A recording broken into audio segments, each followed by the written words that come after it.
تعالوا نجرب سوية شامية العراق سينما، واكيد راح نقيمها من 10، بس قبل هذا حطوا لنا لايكات وبسم الله. شوفوا منظرها من الداخل.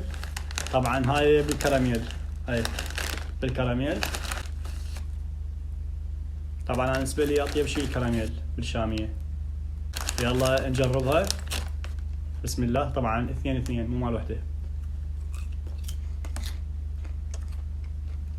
لا والله طيبه. طبعا هاي الشاميه نفسها اللي موجوده بداخل المولات بصالات عرض السينما، وسعرها 2000 الا ربع.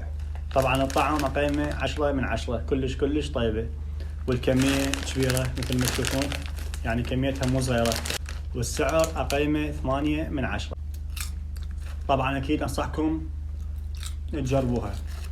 هنا ينتهي الفيديو مالتنا، لا تنسون تحطوا لنا لايك، تعليق، اشتراك، تكتبوا لنا بالتعليقات شو تحبون نجرب بعد، ومع السلامه.